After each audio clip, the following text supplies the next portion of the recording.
Assalamualaikum warahmatullahi wabarakatuh. Nama saya Zulfa Khofifah. NIM saya 1714127. Saya dari Ekonomi Syariah A semester 6 UIN SMH Banten. Baiklah, di sini saya akan menjawab pertanyaan. Yang pertama itu, sebutkan dasar hukum perbankan dan jelaskan pengertian bank serta fungsi dari bank. Nah, di sini dasar hukum perbankan itu terdapat pada Undang-Undang Nomor 10 Tahun 1998 tentang perubahan atas Undang-Undang Nomor 7 Tahun 1992 tentang perbankan. Nah, sedangkan dasar hukum perbankan syariahnya itu terdapat pada Undang-Undang Nomor 21 Tahun 2008 tentang perbankan syariah.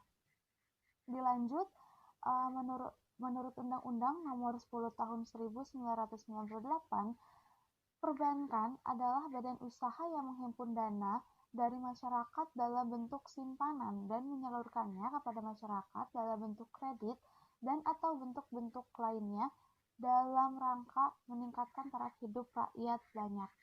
Dilanjut, fungsi bank itu ada 3. Yang pertama itu menghimpun dana, menyalurkan dana, dan yang terakhir itu ada memberikan jasa layanan lalu lintas, pembayaran, dan jasa layanan perbankan lainnya. Ya, selanjutnya itu pertanyaan yang kedua, yaitu jelaskan sejarah Bank Mandiri. Nah, sejarah Bank Mandiri ini merupakan hasil merger dari BBD, BDN, Bapindo, dan Exim yang dilaksanakan pada tahun 1999. Nah, pada tahun tersebut itu terjadi kerusuhan etnis berakhir, penyaluran BLBI, terus peleburan bank-bank gagal, kemudian pengawasan yang lebih ketat dari bank sentral, rasio kredit bermasalah, sampai turun dari tahun-tahun berikutnya. Nah, tapi kini Bank Mandiri itu menjadi bank beraset terbesar di Indonesia senilai Rp1.078 triliun pada September 2017.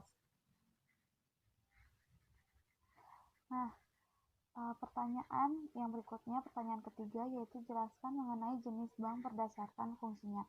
Jenis bank berdasarkan fungsinya itu ada 3. Yang pertama itu ada bank umum, yang kedua itu ada BPR, dan yang ketiga itu ada bank sentral. Yang pertama itu bank umum ya. Bank umum ini adalah bank yang melaksanakan kegiatan usaha secara konvensional atau berdasarkan prinsip syariah yang dalam kegiatannya itu memberikan jasa dalam lalu lintas pembayaran. Jadi jasanya itu umum,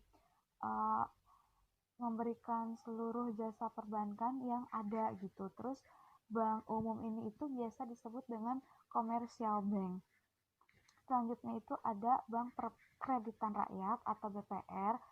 Nah, BPR ini itu menurut Undang-Undang Nomor 10 Tahun 1998 itu adalah bank yang melaksanakan kegiatan usaha secara konvensional atau berdasarkan prinsip syariah yang dalam kegiatannya tidak memberikan jasa dalam lalu lintas pembayaran, terutama itu pada giro. Terus juga larangan lainnya, BPR ini itu tidak diperkenankan ikut clearing serta transaksi valuta asing. Nah, yang selanjutnya itu ada Bank Sentral. Nah, Bank Sentral Indonesia ini itu udah diketahui banyak ya kalau yaitu BI. Nah, tujuan Bank Indonesia yang tertuang dalam Undang-Undang RI Nomor 23 Tahun 1999 bab 3 pasal 7 yaitu untuk mencapai dan memelihara kestabilan rupiah. Yang mana untuk mencapai tersebut itu BI itu didukung oleh 3 pilar. Yang pertama itu ada melaksanakan dan menetap kebijakan moneter. Yang kedua itu mengatur dan menjaga kelancaran sistem pembayaran. Yang ketiga mengatur dan mengawasi kinerja bank-bank. Oke, selanjutnya itu pertanyaan yang terakhir, yaitu jelaskan kegiatan dari bank. Yang pertama itu kegiatan bank itu ada menghimpun dana dari masyarakat atau funding. Yang kedua menyalurkan dana ke masyarakat atau lending. Yang ketiga memberikan jasa-jasa lainnya atau service. Nah, yang pertama itu menghimpun dana dari masyarakat, yaitu Yang pertama ada simpanan giro, yang kedua simpanan tabungan, yang ketiga simpanan deposit. Simpanan giro itu merupakan simpanan pada bank di mana penarikan dapat dilakukan setiap saat dengan menggunakan cek atau biliet giro.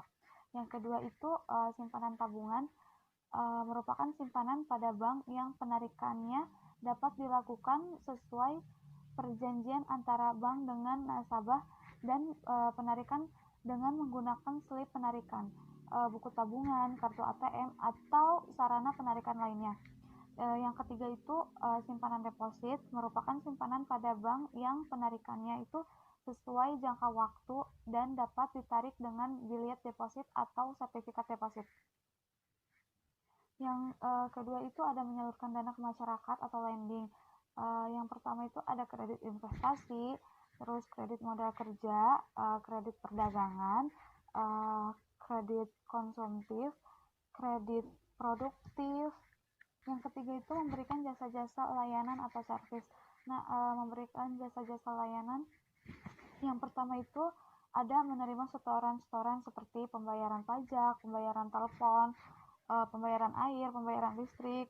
Terus yang kedua juga ada melayani pembayaran-pembayaran itu seperti gaji atau pensiunan. Terus yang kedua ada pembayaran dividen, ada pembayaran bonus atau hadiah juga. Nah, yang ketiganya itu ada di dalam pasar modul perbankan dapat memberikan atau menjadi penanggung, wali amanat, terus perantara, terus pedagang efek.